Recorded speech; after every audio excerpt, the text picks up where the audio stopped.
രേണുവിന് cinema മോഹങ്ങളൊക്കെ ഉണ്ടോ? എനിക്ക് cinema മോഹങ്ങളായിട്ടില്ല, നമ്മൾ ഇങ്ങോട്ട് വിളിച്ചാൽ നമ്മൾ ചെയ്യും, അത്രേ ഉള്ളൂ. അല്ലാതെ മോഹങ്ങളോ അങ്ങനെ ഇങ്ങനെ അഭിനയിക്കണമെന്നുള്ള ആ മോഹം ഇപ്പം നാടകത്തിലുണ്ടല്ലോ, അപ്പം അഭിനയത്തിനോട് ഭയങ്കര ഇഷ്ടമാണ്.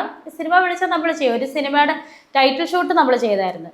അത് കൊല്ലം മണികെട്ടമ്പലത്തിലായിരുന്നു അതിൻ്റെ ഷൂട്ട്. പ്രശാന്ത് വൻമന എന്ന് പറഞ്ഞ ചേട്ടനാണ് അതിൻ്റെ ഡയറക്ടർ. അവരാണ് നേത്ര കാസ്റ്റ് എന്ന് പറയുന്നത്, അവരാണ് വിളിച്ചത്. ഒരു ചെറിയ സിനിമയാണ്. അതിൻ്റെ ടൈറ്റിൽ ഷൂട്ട് അവിടെ ഒരു ഉത്സവം ഉണ്ടായിരുന്നു മണികെട്ടമ്പലത്തിൽ. അന്ന് ഒരു 8 മാസം പുറകിലോട്ടാണ് ഷൂട്ട് ചെയ്ത് വെച്ചത്. ബാക്കി അവർ ഷൂട്ട് നടക്കും വിളിക്കാമെന്ന് പറഞ്ഞു. അതിപ്പോൾ കുറച്ച് നാളായിട്ട് ഡ്രോപ്പ് ആയിട്ടിരിക്കുകയാണ്. ഈ ഇന്റർവ്യൂകൾക്ക് കണ്ടതിന് ശേഷം ഈ സാധാരണ ആളുകളിലേക്കും കൂടി രേണു എത്തിയിട്ടുണ്ടല്ലോ. ഇപ്പോൾ സുധിയുടെ വൈഫ് എന്നുള്ള ഇതിന്റെ അപ്പുറത്തേക്ക് നമ്മൾ സാധാരണക്കാര് കാരണം സുധിച്ചേട്ടൻ അങ്ങനെയാണ് നമ്മളെ പഠിപ്പിച്ചത്. ചേട്ടൻ സാധാരണക്കാരനായിരുന്നു. ഞാനൊന്നുമല്ല, ഞാൻ ഇപ്പോഴും പറയുന്നത് ഞാൻ സാധാരണക്കാരി ഒരാളാണ് സുധിച്ചേട്ടൻ്റെ വൈഫ്. ഞാൻ അങ്ങനെ പറയത്തുള്ളൂ എപ്പോഴും. ഈ ആളുകൾ നേരിട്ട് കണ്ട് തിരിച്ചറിയുമ്പോ നേരത്തെ പറഞ്ഞല്ലോ അത് നേരിട്ട് കണ്ട് തിരിച്ചറിയുമ്പോ ആദ്യം പറയുന്നേ ഇത് തന്നെയാണോ ആ കുട്ടി, കാരണം അതില് ടി വിയിൽ കാണുന്ന പോലല്ല, കുറച്ച് കുഞ്ഞതാണെന്നൊക്കെ പറയാറുണ്ട്. ഒത്തിരി പേരും അത് പറയാം. ഇച്ചിരിയേ ഉള്ളല്ലോ, ചുമ്മാ അല്ല സുധിച്ചേട്ടൻ വാവക്കട്ടെ എന്ന് പറഞ്ഞ് നടക്കുന്നല്ലേ, അതിൽ കാണുന്നതിനേക്കാളും ഏജ് കുറവാ അങ്ങനെയൊക്കെ പറയാറുണ്ട് കേട്ടോ. ഇനിയിപ്പോൾ ഇതിൻ്റെ അടി വന്ന് വരും പിന്നെ ചുമ്മാ അമ്മച്ചി ഇതൊക്കെ പറഞ്ഞ് കമന്റ് വരുമായിരിക്കും. പക്ഷെ എനിക്കറിയില്ല, നേരിട്ട് കാണുന്നവർ പറയുന്നതാണ് കുഞ്ഞതാണ് എന്നൊക്കെ പറയാറുണ്ട്. ഈ കമന്റുകൾക്ക് മറുപടി കൊടുക്കണം അല്ലെങ്കിൽ അത് അതിനുള്ള ആർജവം എങ്ങനെയാണ് എനിക്ക് അറിയത്തില്ല. കൊടുക്കണോ അതൊക്കെ തീരുമാനിച്ചു. ചുമ്മാ ഇങ്ങനെ നോട്ടിഫിക്കേഷൻ ഓൺ ആക്കിയുള്ള കമന്റ്സ് വരുന്നത്. ഞാൻ 2 ഡാൻസ് ചെയ്തിട്ടായിരുന്നു. അത് കുഞ്ഞിലോട്ട് ഡാൻസ് ഒക്കെ കളിക്കുന്നതായിരുന്നു. സുധിച്ചേട്ടനുള്ള സമയത്ത് സ്റ്റാർ മാജിക് വേദിയിൽ ചേട്ടന്റെയും കുഞ്ഞിന്റെ എല്ലാവരുടെ മുന്നിൽ ഡാൻസ് കളിച്ചു. എല്ലാവരുടെ മുന്നിൽ ഞാനൊരു ഡാൻസ് കളിച്ചിട്ടുണ്ടായിരുന്നു 4 വർഷം മുമ്പ്. അപ്പൊ ഞാനങ്ങനെ നേരത്തെ ടിക്ടോക്ക് ചെയ്യുമായിരുന്നു, ഇൻസ്റ്റാഗ്രാമിൽ ചെയ്യായിരുന്നു. സുധിച്ചേട്ടനാണ് ഇതെല്ലാം നിർബന്ധിക്കുന്നത് ചെയ്യുന്നത്. പിന്നെ ഭയങ്കര താല്പര്യം. അതുകൊണ്ടാണ് ഞാൻ ഇപ്പോഴും. പക്ഷെ ഇത് ചിലവർക്ക് ഇത് അറിയത്തില്ല. ഇവരിപ്പോഴാണ് എന്നെ കാണാൻ തുടങ്ങിയത്. അവൾ ഇപ്പൊ സുധിച്ചേട്ടൻ മരിച്ചു കഴിഞ്ഞാണോ അവൾ അങ്ങനെ ചെയ്ത്, എനിക്ക് ദേഷ്യം വരാതിരിക്കും. ഞാൻ കൊടുക്കും കമന്റിന്റെ റിപ്ലൈ. സ്നേഹമുള്ളവരടുത്ത് സ്നേഹത്തിൽ തന്നെ ഞാൻ പെരുമാറും. തിരിച്ചിങ്ങനെ പറയുന്നവരടുത്ത് ചിലർ പറയാം അതൊന്നും മൈൻഡ് ചെയ്യണ്ടെന്ന്. തിരിച്ച് ഞാൻ പറയാൻ തുടങ്ങി കുറച്ച് ദിവസമായിട്ട്. കാരണം നമ്മൾ കാണുന്നുണ്ട്, നമുക്ക് അതിനുള്ള മറുപടി കൊടുക്കാൻ അറിയാമെന്ന് ഇവരോട് അറിയിക്കണം. അതല്ലേ ഇന്നലെ ഒരുത്ത ഡിലീറ്റ് ആക്കിയത് കമന്റ്. വെറും വൃത്തികേട് അയച്ചിട്ട് ഞാൻ അന്നേരം കണ്ടിട്ട് ചോദിച്ചു, ഞാൻ തിരിച്ചത് പറഞ്ഞു. തിരിച്ച് നമ്മൾ വൃത്തിയോട് പറയേണ്ട കാര്യമില്ല, കാരണം നമുക്ക് നമ്മുടെ സംസ്കാരം അതല്ല. നമ്മളങ്ങനെ ചെയ്യത്തില്ല. അവൻ അതുപോലെ വൃത്തികേടെന്ന് പറഞ്ഞ ഒരു മനുഷ്യൻ കാണാത്ത അത്രയും വൃത്തികേടാണ് മരിച്ചുപോയ എൻ്റെ ഹസ്ബൻഡിനെ എന്നെ പറ്റി അവൻ എഴുതിയേക്കുന്നത്.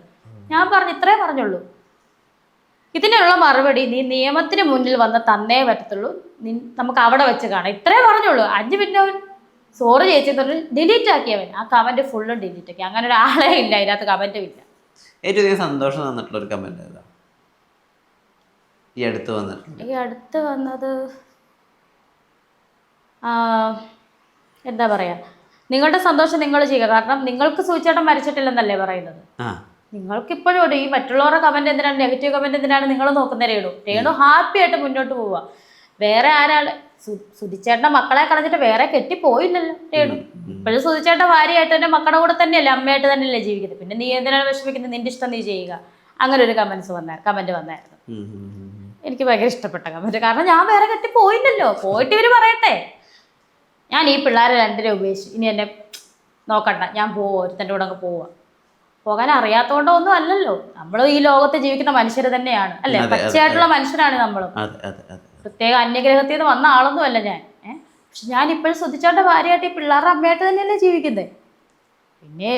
പിന്നെ എന്തിനാണ് ഈ നെഗറ്റീവ്? അപ്പം നെഗറ്റീവ് കേട്ട് നീ വിഷമിക്കുന്നത്? നീ മുന്നോട്ട് പോവുക. എൻ്റെ അടുത്ത് പറഞ്ഞു, നീ നല്ല അടിപൊളിയായിട്ട് ഡാൻസ് കളിക്കുവോ, നിനക്ക് ഇഷ്ടമുള്ള റീല് ചെയ്യുവോ, നിന്റെ മനസ്സിന് എന്താണ് തോന്നുന്നത് ഇഷ്ടമുള്ള ചെയ്യുക.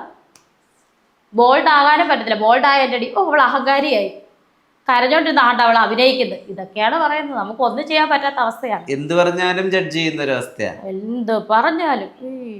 ഈ ഇളയ മകനുണ്ടല്ലോ, അവൻ സുധിച്ചേട്ടൻ ആരായിരുന്നു എന്ന് ചോദിച്ചു കഴിഞ്ഞിട്ടുണ്ടെങ്കിൽ എങ്ങനെ ഡിസ്ക്രൈബ് ചെയ്ത് കൊടുക്കുന്ന മനസ്സിൽ വിചാരിച്ചിട്ടുള്ള? അവനൊരു പ്രായം എത്തി, അവൻ 3.5 വയസ്സുള്ളപ്പോഴാണ് സുധിച്ചേട്ടൻ പോകുന്നത്. പക്ഷെ അവന് ഉള്ളിൽ അറിയാം, അവൻ ഇന്നും പറയും, അവൻ ഇടയ്ക്കിടയ്ക്ക് പറയും അവനാണ് സുധി എന്ന് പറയും. ഞാൻ അമ്മ സുധി അച്ഛൻ, അമ്മ എന്തിനാ കരയുന്നത്? ഞാൻ ഇടയ്ക്ക് വിഷമിക്കുമ്പോൾ പറയും. മറ്റുള്ളവരുടെ മുന്നിൽ കരയത്തില്ല കേട്ടോ. ഞാൻ അങ്ങനെ മറ്റുള്ളവരുടെ മുന്നിൽ ഇപ്പം കരയേണ്ട കാര്യമില്ല. കാരണം കരഞ്ഞാലും പഴി കേൾക്കും, കരഞ്ഞില്ലേലും പഴി കേൾക്കും. പറയാനുള്ളത് പറഞ്ഞുകൊണ്ടിരിക്കും. അപ്പം ഞാൻ ഇടയ്ക്ക് എന്തെങ്കിലും കണ്ണൊക്കെ നിറയുമ്പോഴത്തേനും ഓടി വന്നു, അമ്മ എന്തിനാ വിഷമിക്കുന്നത്, ഞാൻ തന്നെയാ സുധി അച്ഛൻ എന്ന് പറയും. ഈ മക്കൾ രണ്ടു മക്കൾക്കും അവരുടെ പ്രായത്തിൽ കവിഞ്ഞൊരു പക്വത അല്ലെങ്കിൽ മൂത്ത മോന് നല്ല പക്വതയുണ്ട്. അവന് നേരത്തെ പ്രായത്തിൽ ഞാൻ അധികമായിട്ടടുത്ത് സംസാരിക്കാനോ, പിന്നെ എന്നോട് സംസാരിക്കും, അത്യാവശ്യത്തിന് സംസാരിക്കും, അല്ലാതെ അനാവശ്യ വാക്കുകൾ സംസാരിക്കാനോ മറ്റുള്ളവരുമായിട്ട് അങ്ങനെയുള്ള ഒരു ബിഹേവിങ് ഒന്നുമില്ല. അവന് പക്വതയാണ്. നേരത്തെ തൊട്ട് അവനൊരു 10ാം ക്ലാസ് ആയപ്പോഴേ അവന് ഇച്ചിരി പക്വതയായിരുന്നു. ആദ്യമൊക്കെ കുഞ്ഞു പിള്ളേരെ പോലെ ഒരു 6ാം ക്ലാസ്സിലായിരുന്നപ്പോഴാണ് ഞാൻ സുധിച്ചേട്ടൻ എന്നെ കല്യാണം കഴിക്കുന്നത്. അന്നേരം ഞാനും അവര് സുധിച്ചേട്ടൻ ഞങ്ങൾ എല്ലാവരും കൂടെ സാറ്റ് വരെ കളിക്കുമായിരുന്നു. ഓടി നടന്ന കളി ചിരിയൊക്കെ ആയിരുന്നു. കുറച്ച് എന്താ ഞാൻ എപ്പോഴും ആലോചിക്കുന്ന ഒരു കാര്യമാണ്, അതുകൊണ്ടാണ് ഞാൻ ചോദിക്കുന്നത്. ഓൾറെഡി ഒരു കുട്ടിയുള്ള കുറച്ച് ഏജ് ഡിഫറൻസ് ഉള്ള ഒരാൾ കല്യാണം കഴിക്കുന്ന സമയത്ത് ഈ ചുറ്റുമുള്ള ആളുകൾ എതിർപ്പുകളായിട്ട് വരിക, ഉപദേശങ്ങളായിട്ട് വരിക, ഒന്നും ചെയ്തില്ല. ഒരു 7-8 മാസം ഞാൻ അറിയിക്കാതെ പ്രണയിച്ചോണ്ടിരുന്നത്, വീട്ടിൽ പോലും അറിഞ്ഞിട്ടില്ല.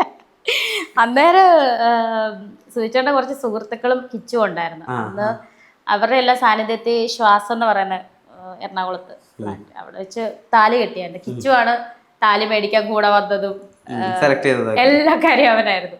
അന്നും വീട്ടുകാരറിഞ്ഞില്ല, ഇവരെ അറിയിക്കാതില്ല. 8-9 മാസം കഴിയുമ്പോഴാണ് വീട്ടിൽ പിടിക്കുന്ന താലി. ചേച്ചിയെ പറഞ്ഞു, ഇതെന്തുവാ, ഒന്നുമില്ല ഇതെന്തുവാന്ന് പറയാൻ പറഞ്ഞു. അങ്ങനെ പിന്നെ കാര്യം പറഞ്ഞു. സുധിച്ചേട്ടൻ്റെ വീട്ടിൽ എന്നിട്ട് ആ സമയത്ത് അമേരിക്കയിൽ ഒരു പ്രോഗ്രാം ദിലീപേട്ടൻ്റെ ഒക്കെ കൂടെ ഒരു ഷോയ്ക്ക് പോയായിരുന്നു. അത് കഴിഞ്ഞ് വീട്ടിൽ വന്നപ്പോഴാണ് സുധിച്ചേട്ടൻ്റെ വീട്ടിലും അറിയിക്കുന്നത്. അതിന് മുന്നേ ഇങ്ങനെ സൂചിപ്പിച്ചായിരുന്നു അവരുടെ വീട്ടിൽ അമ്മയോടും ചേട്ടത്തിയോടും ഒക്കെ. അപ്പൊ എന്റെ പേര് സുധിച്ചേട്ടൻ്റെ സിസ്റ്റർ എന്നറിയണോ, സിസ്റ്റർ ആ സിസ്റ്റർ വിളിക്കുമ്പോ എപ്പോഴും സുധി എന്തിനാ ദൂരെ മാറുന്നത് സംസാരിക്കുന്നതൊക്കെ ചോദിക്കും. കിച്ചുവിനറിയാം, കിച്ചു പറഞ്ഞിട്ടില്ലായിരുന്നു. കിച്ചുവായിരുന്നു ഞങ്ങൾക്ക് കൂട്ട് നിന്നു ഒരു 8-9 മാസം. അത് കഴിഞ്ഞാണ് വീട്ടിൽ പിടിച്ചതും. പിന്നെ ഇവിടെ എൻ്റെ വീട്ടുകാർ ഇവിടെ ഇങ്ങോട്ട് വിളിച്ച് രണ്ടുപേരെ ഇവിടെ വന്നു കഴിഞ്ഞപ്പം അവരുടെ സ്വഭാവം കാര്യങ്ങൾ എന്നെക്കാളും ഇഷ്ടമായി അവരോട്, കിച്ചുവിനോടും സുധിച്ചേട്ടനോടും എൻ്റെ വീട്ടുകാർക്ക്. അങ്ങനെ സ്വീകരിച്ച് പിന്നെ കുറച്ച് നാൾ കഴിഞ്ഞിട്ടാണ് രജിസ്റ്റർ മാരേജ് ചെയ്തത്. നിയമപരമായിട്ട് രജിസ്റ്റർ ചെയ്തു ഞങ്ങൾ. നിയമപരമായിട്ട് അദ്ദേഹത്തിന്റെ വൈഫാണ് ഞാൻ ഇപ്പോഴും. അല്ല, അതൊക്കെ ഇങ്ങനെ എടുത്ത് പറയേണ്ടി വരുന്നു. അതെ അതെ അതെ, അത് പറയേണ്ടി വരുന്നു. കാരണം അത് പറയേണ്ട കാര്യം ഇപ്പോഴും സർട്ടിഫിക്കറ്റ്, ഇനി ഞാൻ സർട്ടിഫിക്കറ്റും കാണിക്കണം. ഞങ്ങൾ രണ്ടുപേരും അല്ല, ഞാൻ പറയാ പ്രേക്ഷകർക്ക് ഇനി അതും ഞാൻ കാണിക്കണം. കുറെ കമന്റ് വരും, സർട്ടിഫിക്കറ്റ് അതും കാണിക്കും. ആ ഒരൊറ്റ പിടിയല്ലേ ഈ എൻ്റെ കയ്യിലുള്ളത്. പിന്നെ മക്കളുടെ അമ്മയും ചേട്ടൻ്റെ വൈഫ് ഞാൻ, അതായത് നിയമപരമായിട്ടുള്ള വൈഫാണ് ഞാൻ.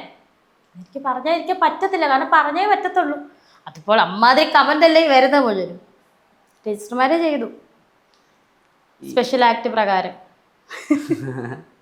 ഈ അദ്ദേഹത്തിന് ഈ സ്റ്റേജ് പ്രോഗ്രാംസ് അല്ലെങ്കിൽ അദ്ദേഹം ഈ കോമഡി ചെയ്യാന്നൊക്കെ പറയുമ്പോൾ നമുക്കാണ് അത് കാണുമ്പോൾ ഫൺ.